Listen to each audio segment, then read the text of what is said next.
Aula 30 da Física D. Vamos falar da segunda lei da termodinâmica. Antes de falar da segunda, vamos lembrar da primeira. Rapidinho aqui, ó. Eu tenho um recipiente com 3 paredes fixas e uma móvel. Tem um êmbolo aqui. Aí eu coloco uma certa quantidade de gás aqui dentro, N mol. Esse gás ocupando esse volume aqui vai exercer uma certa pressão nas paredes desse recipiente e o gás vai se encontrar uma certa temperatura. O que eu quero com esse gás aqui dentro? Eu quero realizar um trabalho. Qual é o trabalho? Eu tenho uma caixa colocada aqui no primeiro andar e quero que essa caixa seja retirada no segundo andar. Então eu vou ter que fazer um aquecimento, provocar um aquecimento nesse gás para que ele, recebendo esse aquecimento, vibre mais, tenha mais vibração das partículas, ela tem que ocupar um volume maior, aparece uma força embaixo desse êmbolo, faz o êmbolo subir e eu posso tirar a caixa lá no segundo andar. Então, para que isso possa ser feito, eu tenho que causar um aquecimento no gás. Tem que fornecer calor ao gás. Então, inicialmente, nessa primeira situação aqui, o gás exerce uma certa pressão inicial nas paredes do recipiente aqui dentro. Está a uma certa temperatura, ocupa um certo volume inicial. Esse gás possui uma certa energia interna de vibração. E só não tem energia interna, só não vibra no zero absoluto, no zero Kelvin. Menos 273 graus Celsius. Aí não tem vibração. Qualquer outra temperatura acima disso, o gás tem uma certa vibração. A medida da vibração é a sua energia interna. Como é que se calcula essa energia interna? 3/2 da quantidade de gás que eu coloquei aqui dentro, vezes a constante universal dos gases, vezes a temperatura que o gás se encontra. Essa fórmulazinha aqui tem que ser usada, essa temperatura aqui tem que ser em Kelvin. Aí, provoca um aquecimento, o gás recebe o calor. Após o aquecimento, o gás exerce uma outra pressão aqui dentro do recipiente, está a uma outra temperatura, uma outra vibração e possui um outro volume dentro aqui do recipiente. Aumentou o volume, o gás dilatou e ocupou um espaço maior. O gás possui uma outra energia interna, chamada de energia interna final. Como é que se calcula essa energia interna? 3/2 de N, a quantidade de mol que eu coloquei aqui dentro, que continua sendo igual, é a mesma quantidade de mol que tinha, não acrescentei nem tirei gás, vezes a constante universal, vezes a nova temperatura que o gás está agora. Como essa temperatura 1 é maior do que a temperatura inicial, eu posso afirmar que a energia interna do gás, a vibração dele, nesse estado, é muito maior do que a energia interna que ele tinha antes. A energia interna final é maior que a energia interna inicial. Bom, então esse aquecimento aqui do gás, esse aquecimento que o gás recebeu, foi usado para quê? Ora, inicialmente, o gás absorve esse calor e vibra mais. Então, causou uma variação da energia de vibração. Causou uma variação da energia interna. Aumentou a energia interna do gás. Mas o gás já possuía uma certa energia. Ganhou uma certa energia interna. Então, ele teve uma variação da energia interna. O que é a variação da energia interna? Ora, é a energia interna final que o gás tem, menos a energia inicial que ele já possuía antes. Por exemplo, antes tinha uma energia interna de 30 joules. Agora a energia interna é 70.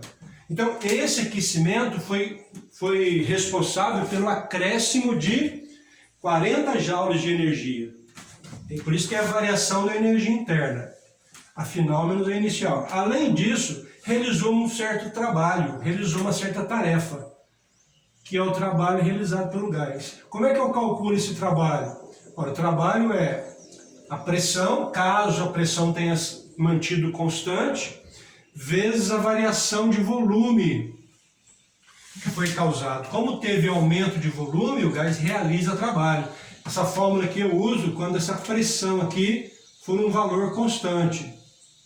E quando a pressão for variável? Aí é só através do gráfico. Pressão por volume.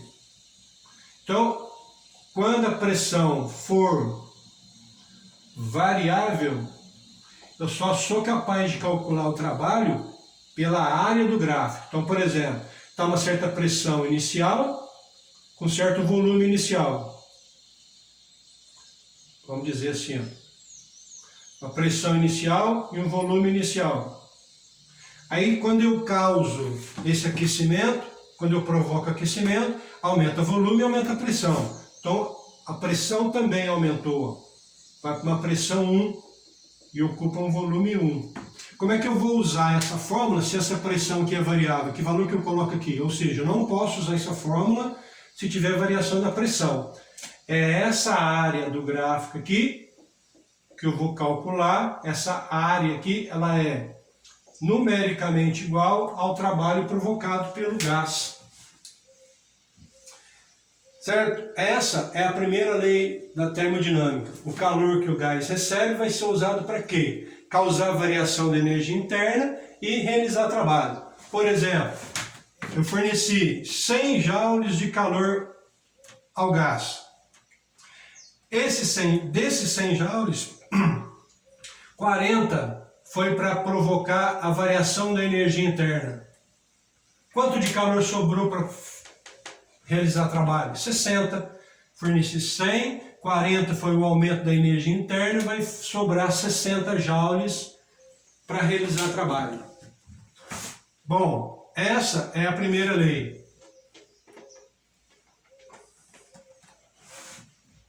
E a segunda lei, que é a aula de hoje?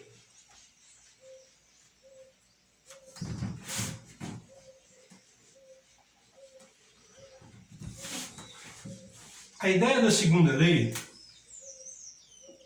é assim. Bom, eu comprei essa máquina aqui para colocar uma caixa na ponta do êmbolo no primeiro andar e essa caixa ser retirada lá no segundo andar. Eu comprei essa máquina para isso. Agora, eu vou jogar essa máquina fora se eu tiver que repetir essa operação, colocar a caixa de novo no primeiro andar, ser retirada no segundo, eu vou comprar uma máquina nova? Claro que não. Eu tenho que usar essa mesma máquina aqui para fazer com que ela volte a essa situação inicial aqui, ó. Mas só que o gás aqui dentro está vibrando muito, porque ele ganhou muita energia aqui, está vibrando muito. Vibrando muito aqui, esse êmbolo permanece aqui. Então, retirei a caixa lá no segundo andar. Quero voltar a essa condição inicial aqui para colocar uma nova caixa aqui em cima e retirar a caixa de lá.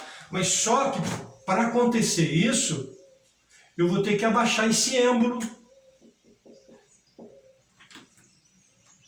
Vou ter que abaixar o êmbolo para ele voltar a essa condição inicial lá no primeiro andar. Mas se eu simplesmente venho aqui e aperto o êmbolo, com o gás ainda com muita energia, talvez eu até consiga abaixar esse êmbolo. Mas a hora que eu tirar a mão, o êmbolo volta, porque o gás aqui está com muita energia então. Qual é a solução? Tirar essa energia do gás, diminuir a energia interna dele, fazer com que essa energia interna do gás volte a ser essa.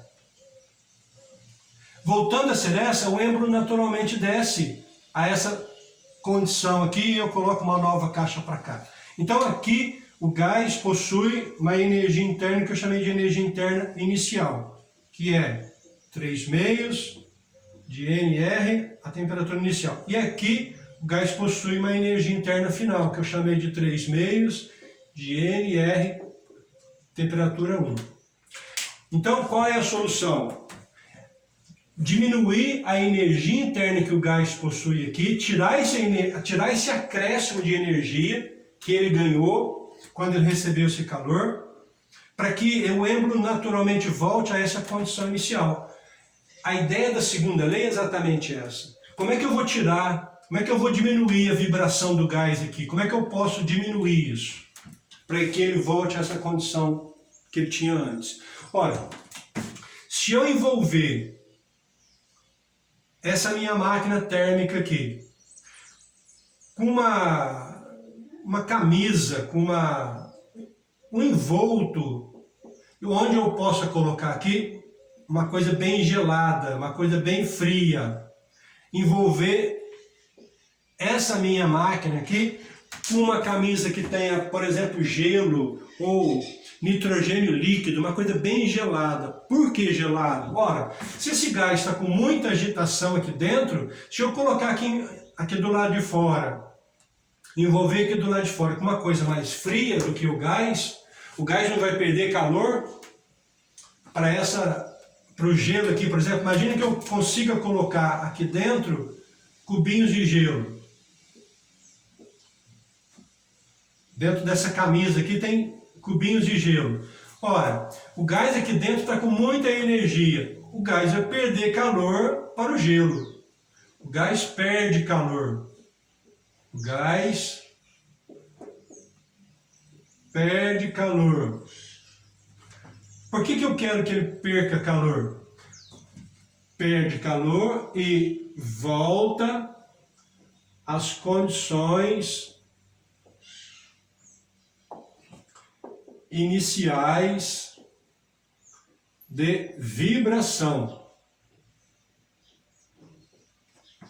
Então, como é que eu consigo diminuir a vibração do gás aqui dentro? Ora, colocando aqui do lado de fora uma camisa e colocando dentro dessa camisa gelo.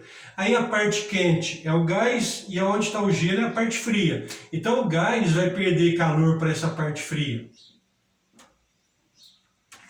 É ou não é? Aí ele volta a essa condição inicial aqui de vibração. Ou seja, eu tenho que retirar o que ele ganhou de energia interna. Então, ó, deve-se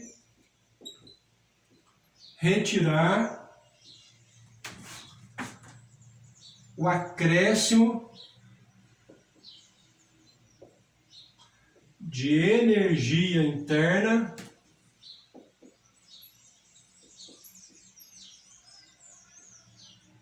que o gás ganhou.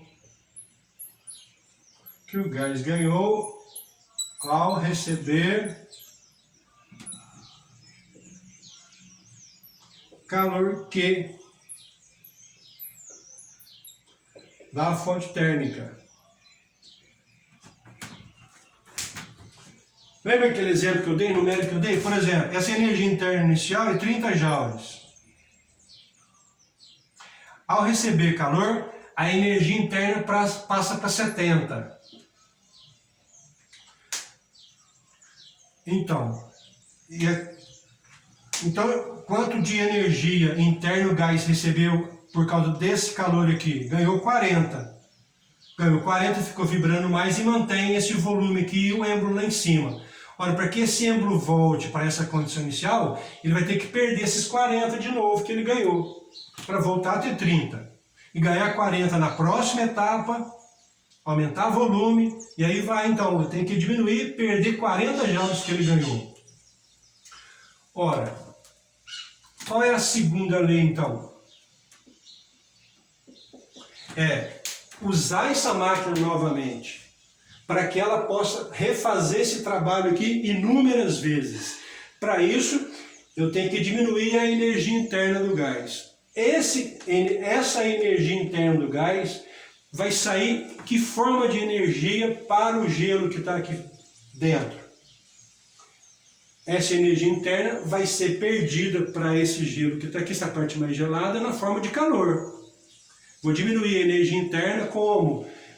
Esse gás aqui perde a energia interna, essa energia interna é diminuída porque o gás fornece calor para a parte gelada que está aqui. Então, esse calor aqui é diferente deste. Esse aqui que o gás está recebendo, que é este aqui na segunda lei a gente chama ele de Q1. Então, segunda lei, o gás recebe uma certa quantidade de calor Q1. Recebeu o calor Q1. Realizou o trabalho. Agora, essa energia interna ele vai ter que perder para que ele possa realizar novo trabalho. Ele vai ter que perder isso aqui. Vai perder isso aqui na forma de quê? Na forma de calor. Esse calor aqui é chamado de Q2. Esse calor para diminuir a energia interna do gás. Então Q1 é aquele calor que o gás recebe. O trabalho é o mesmo que a gente tinha definido na primeira lei. A segunda lei, a novidade da segunda lei, é esse calor aqui, Q2 eu já tinha escrito isso aqui, né? O gás perde calor para voltar às condições iniciais. Esse calor aqui eu vou chamar de Q2. Esse Q2 é o acréscimo de energia que ele tinha recebido na primeira lei. É ou não é? Esse Q2 de calor que ele perde é o acréscimo de energia que ele tinha ganho na primeira lei, para realizar o primeiro trabalho. Então deve-se retirar o acréscimo de energia interna que o gás ganhou, receber o calor Q1 da fonte térmica. Essa é a segunda lei. Essa é a segunda lei.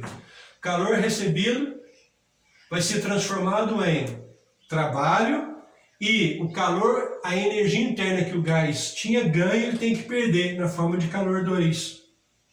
Essa é a segunda lei.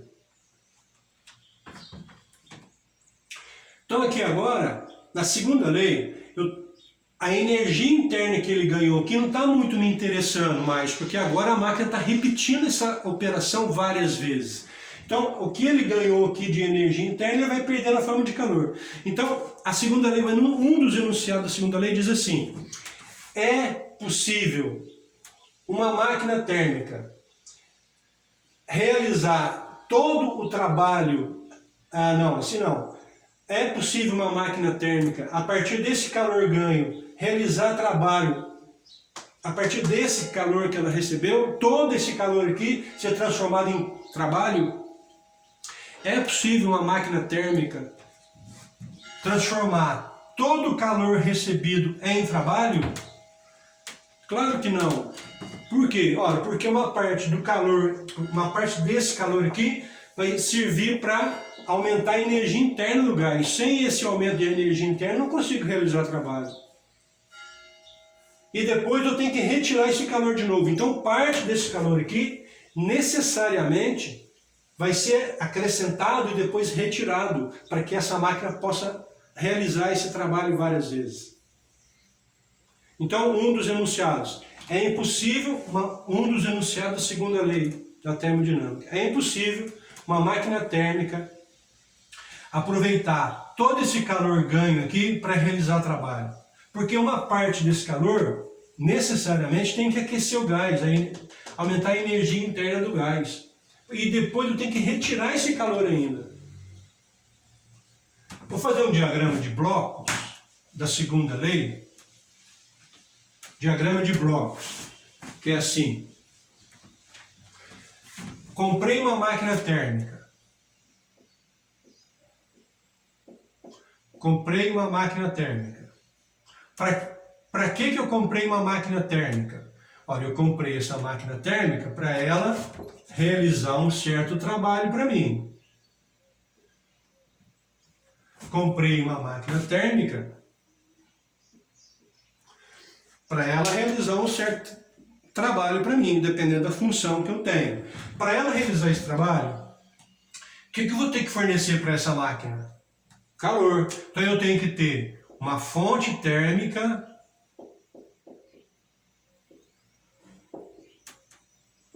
essa fonte térmica, fornece calor à máquina térmica. Se fosse uma máquina elétrica, não térmica, uma máquina elétrica. Para que eu comprei uma máquina elétrica? Para realizar trabalho. Como é que essa máquina elétrica vai realizar trabalho? Eu vou ter que ligar na tomada, vai ter que receber energia elétrica. Uma máquina térmica, eu também comprei para realizar um trabalho, mas o que eu forneço para a máquina térmica para ela realizar esse trabalho? Eu forneço calor. Então eu tenho que ter uma fonte térmica para fornecer esse calor. Aí, parte desse calor, então, Q1, vai ser para realizar trabalho. E o restante? O que vai sobrar? Um calor Q2, que eu vou jogar fora, que eu vou jogar fora. Jogar fora fica estranho, mas vou ter que chamar de perdida. Energia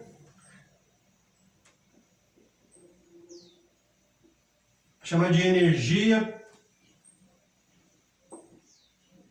perdida não é muito adequado, mas encaixa bem aqui. Esse calor Q2 é uma energia perdida, trocada com o ambiente. Trocada com o meio ambiente. Para que eu tenho que fazer isso? Olha, para que essa máquina possa ser usada novamente. Então, como é que fica a matemática disso? Ora, o calor fornecido, Q1, vai ser usado para quê? Realizar trabalho, essa é a principal tarefa dela, da máquina térmica, realizar trabalho. Mas parte dessa energia não é para realizar trabalho, é para aumentar a energia interna, que depois eu tenho que retirar essa energia interna, na forma de calor. Q2 seria uma energia perdida, retirada do gás, jogada para o ambiente. Por exemplo, o escapamento do carro, a máquina térmica minha é o carro. Eu quero um carro para quê? Qual é o trabalho que eu quero que o carro faça? Me transportar, fazer uma viagem. Que combustível que eu tenho que fornecer? Qual é o calor que eu tenho que fornecer para o carro? Tenho que colocar combustível, gasolina, que misturado com o álcool vai ser a energia para o motor do carro. Bom, aí essa gasolina entra na forma de vapor no motor do carro, gasolina com oxigênio. Eu queimo isso, explode esse combustível. Parte dessa explosão, parte da energia dessa explosão para movimentar o carro. Mas uma parte eu tenho que jogar fora, pelo escapamento do carro. Jogo fora, troco com o meio ambiente, para que nova quantidade de calor, de combustível com oxigênio entre dentro do motor novamente, para que eu queime esse combustível, ele entra em combustão, explode, movimenta o carro e tem que esvaziar o motor do carro, joga o que foi queimado para fora. Ali tem muita energia ainda, eu jogo para fora, eu troco com o meio ambiente. Como é que eu calculo o rendimento de uma máquina térmica? Rendimento dessa máquina térmica aqui que funciona com calor. Rendimento, a gente usa a letra neta, grega. É uma letra grega, o nome dela é neta. Então, como é que é o rendimento de uma máquina térmica? Ora, por exemplo, quando eu digo assim, o rendimento da máquina térmica é de 60%. O que significa isso? Olha, que 60% desse calor aqui é transformado em trabalho. 40% é jogado fora. Se eu digo assim, o rendimento da máquina térmica é de 80%, rendimento de 80% significa, de cada 100 joules que eu forneço para a máquina, 80 ela realiza trabalho, 20 joules ela joga para fora, para voltar a receber 100, isso é um rendimento de 80%. Ora, que cálculo que eu estou fazendo para achar esse 80%? Ora, eu estou pegando meu trabalho e dividindo pelo calor total recebido. Se eu pego 80 dividido por 100, eu acho 0,8. E se eu multiplico por 100, eu acho em porcentagem. Faz sentido? Então, rendimento de uma máquina térmica, sabe qual é o rendimento de uma Maria Fumaça? De uma Maria Fumaça? 10%. Ou seja, de todo o calor queimado nas caldeiras da Maria Fumaça, só 10% é para movimentar a locomotiva, perde 90% com o ambiente. Sabe qual é o rendimento de um motor a gasolina, que também é uma máquina térmica, gasolina ou álcool? O rendimento é de 30%. Então, de todo o combustível que você coloca no tanque do teu carro, só 30% é para fazer o carro andar. Os outros 70% vai ser transformado, a maior parte, em calor, que aquece muito o motor, barulho, ruídos, o carro fica, às vezes ele chacoalha, treme, Tudo isso é perda de energia, está nesse 70% de perdas. Sabe qual é o rendimento de um motor a diesel? É um pouquinho melhor, 40%. O diesel é melhor aproveitado na queima dele do que a gasolina ou álcool. Bom, por que não se usa mais máquinas térmicas? Que máquina térmica foi revolucionária nos anos de 1850. E os nossos carros atualmente ainda são assim, né? Usam essa máquina térmica com esse rendimento horrível aqui. Por que a maior parte das máquinas térmicas foram substituídas pelas máquinas elétricas? Porque sabe qual é o rendimento de uma máquina elétrica de uma maneira geral? 95%. Diz aí, não é muito melhor usar uma máquina elétrica para realizar tarefas, trabalho? Cerca de 95% de rendimento, às vezes até mais do que isso. Aquece pouco, o barulho é bem menor. Então tem 5% de perda só que vai ser transformado em calor. Bom, um cara que estudou muito máquina térmica, que foi um dos responsáveis pela evolução do estudo das máquinas térmicas nos anos de 1800 e pouco, é um cara chamado Carnot.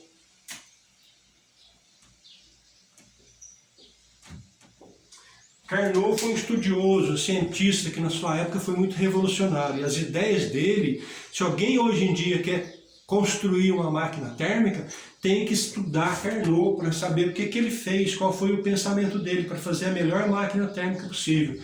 Ele pensou assim, a melhor máquina térmica possível de ser construída,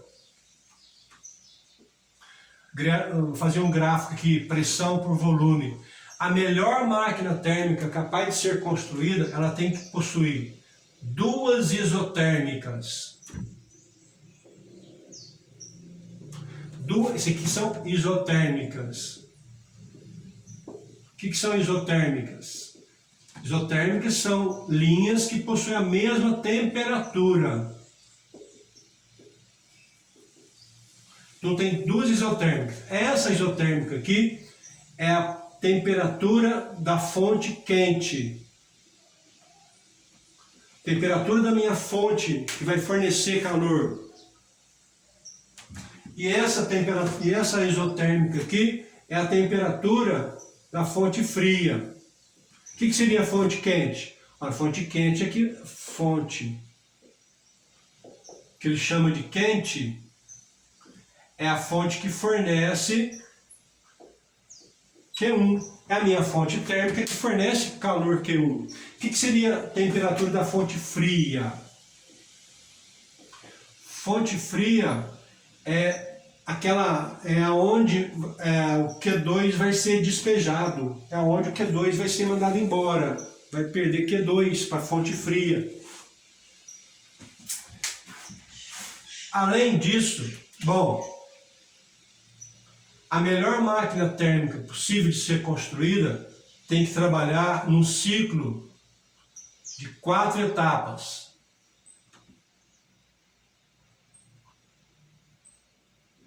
Da etapa A para a etapa B, de A para B, aqui é uma diminuição de volume, dá para ver que tem uma diminuição de volume aqui, vamos melhorar um pouco isso aqui, ó.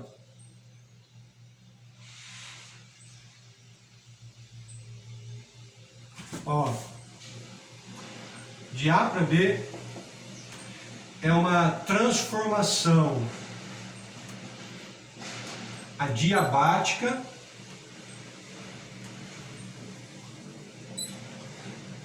com redução de volume, redução muito pequena de volume.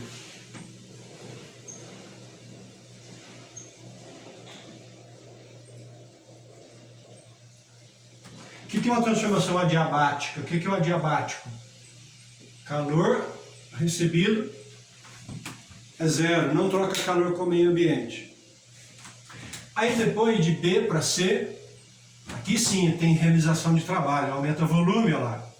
De B para C é uma transformação com temperatura constante. Então é uma isotérmica.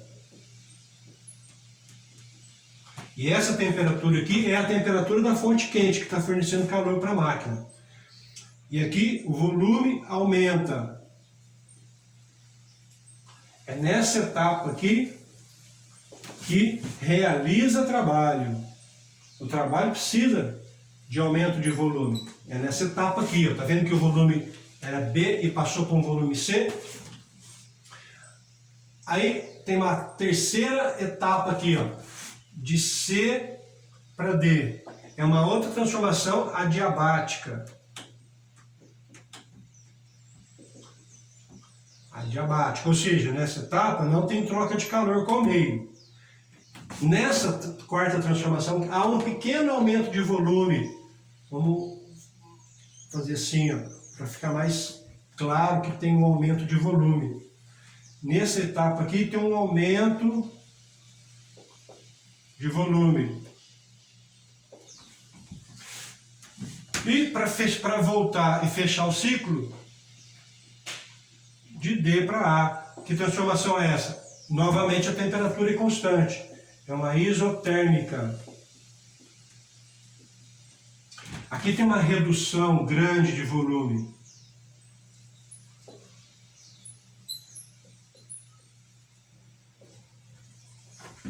Então, nessa etapa aqui realiza trabalho, nessa etapa aqui ele fornece trabalho.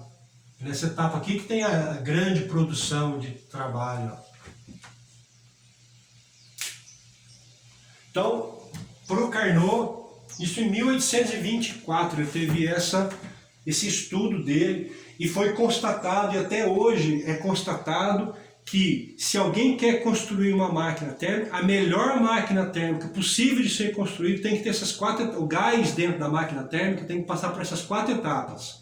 Uma contração, diminuição de volume adiabático, não recebe calor aqui, não troca calor aqui. Agora aqui a grande produção de trabalho, aumentou o volume e produz trabalho. Depois, diminui de novo a temperatura, passa da isotérmica, que é quente, para a isotérmica fria, diminui a temperatura, com um pequeno aumento de volume, mas também não troca calor com o meio. Aqui também é adiabático. Depois, para voltar e fechar o ciclo, tem uma grande diminuição de volume, mantendo a mesma temperatura. Essa é a máquina ideal. E Carnot, máquina térmica, pensou na máquina térmica ideal. Ele até conseguiu calcular o índice, o rendimento dessa máquina térmica ideal. Máquina térmica ideal pensado pelo Carnot. Ele diz o seguinte: esse rendimento vai ser 1 menos a temperatura da fonte fria dividido pela temperatura da fonte quente da máquina. 1 sobre 1 menos a temperatura da fonte fria, onde o Q2 vai ser jogado, arremessado, jogado fora, chamado de fonte fria, e dividido pela temperatura da fonte quente. Bom, isso é a melhor máquina possível, considerando somente o calor que vai ser gerado dentro da máquina. E depois, na hora de construir essa máquina, não vai ter vibração, não vai ter barulho.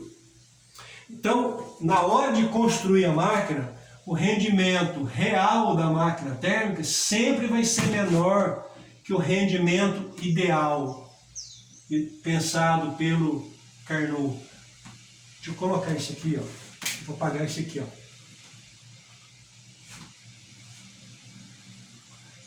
O Carnot, então, levou em consideração somente as duas temperaturas, da fonte quente e da fonte fria. Chegou nesse rendimento ideal, máximo que a máquina pode ter. Mas na hora que a máquina ficar pronta, o rendimento real dela vai ser sempre menor que esse rendimento ideal.